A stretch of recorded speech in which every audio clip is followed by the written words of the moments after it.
C'est un décès qui m'a beaucoup attristé parce que je le connais très bien et on a appris la musique dans la même famille. On est tous. Vous avez joué une fois? C'est un artiste que j'ai côtoyé. J'ai toujours été un fils pour lui et c'était réciproque. Il a toujours été un papa. Je connais presque toutes ses chansons, tout son répertoire. J'ai joué avec lui plusieurs fois. On a fait des tournées à l'intérieur du pays. Et on vient de la même famille, de la même école. Donc, et je connais toute son histoire. Donc c'est comme si c'est un père que j'avais perdu. Et ça a été une grosse perte pour toute la Guinée, mais une grosse perte pour notre famille parce que Mori a été un monument. Un monument.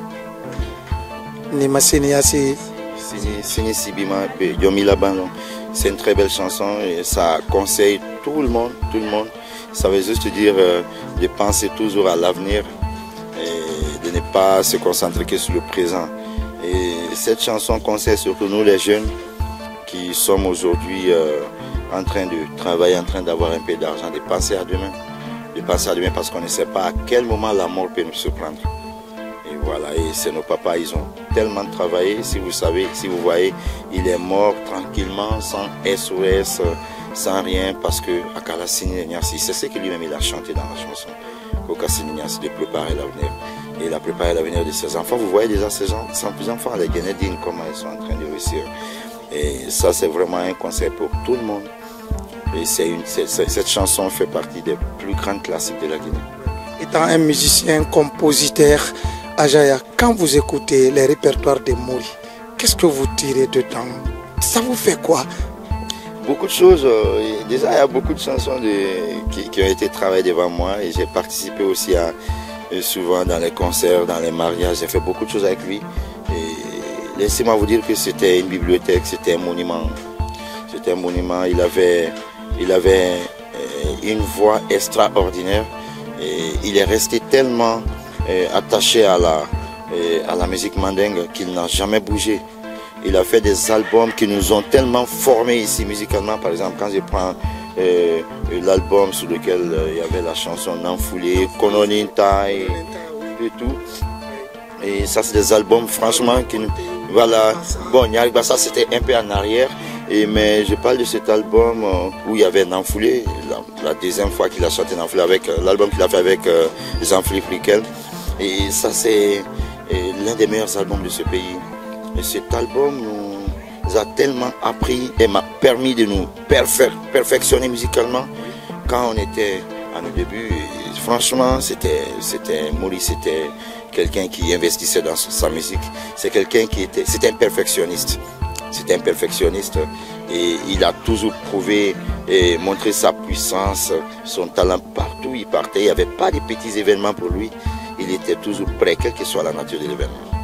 Mais moi, je ne suis pas musicien, je suis juste consommateur. Mais à chaque fois que j'écoute le rythme de Mori, je ne trouve pas ailleurs, sauf ce Mori. Pourquoi? Il avait quel secret? Oui, c'est ce que je disais, parce qu'il est resté attaché à la vraie musique mandingue, à la vraie musique mandinguienne. D'abord, la musique que nous faisons aujourd'hui, ce style de mandingue que nous faisons aujourd'hui, ce sont eux qui ont mis ça en valeur.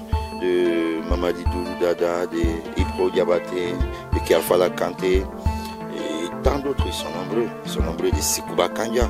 D'ailleurs, Tonton Sikouba Kandia est aussi l'un des artistes qui est resté attaché à la vraie musique mandingue jusqu'à aujourd'hui. Et à travers l'ensemble instrumental et tout, il est resté là. Et Mori Gueye a été comme ça. Il faisait de la vraie musique mandingue. Les autres avaient un moment essayé de moderniser un peu, mais lui, il est resté intact. Et c'est ce qui fait que sa musique était toujours différente des autres. Et voilà, mais sa générosité aussi, vous connaissez? Un artiste très gentil, très généreux, qui a donné d'ailleurs qui donnait des instruments complets à beaucoup d'autres artistes, ses pairs. Lui donnait les instruments à ses pairs. Donc de l'argent, il en a fait plusieurs devant moi. Plusieurs fois. À l'échangeur déjà, il donnait. C'est un artiste, quand il est en face des autres, les autres chantaient pour lui. En fait, c'était un griot qui était chanté par d'autres. d'autres griots aussi, à cause de sa générosité, parce que tu sais que quand il va chanter pour Moudjeli tout de suite, il va te donner ce que tu veux, il va te donner un instrument complet. Il en a donné plusieurs. Il n'y avait pas, dans le temps, il n'y a pas eu un artiste guinéen qui était plus équipé que Moudjeli, qui avait plus de matériel des studios et de live, les matos que nous avons aujourd'hui qu'on fait, qui font le palais, et les stades. Moudjeli avait 2 ou 3 fois ça chez lui. Il repose en paix. Je retiens cette voix puissante, cette voix qui fait trembler nos tripes. Quand je l'entends, j'entends cette voix qui interpelle l'Afrique, qui conscientise l'Afrique et qui sensibilise l'Afrique. Et c'est une grande perte. Il a beaucoup donné à l'Afrique. Je sais qu'il est parti en paix parce qu'il a accompli sa mission. Voilà.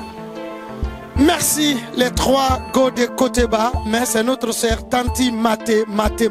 Alors merci. Merci. Et à toute la Guinée, à toute l'Afrique. Merci. De rien. Bonne arrivée. Merci. Bienvenue au Bercail. Bien.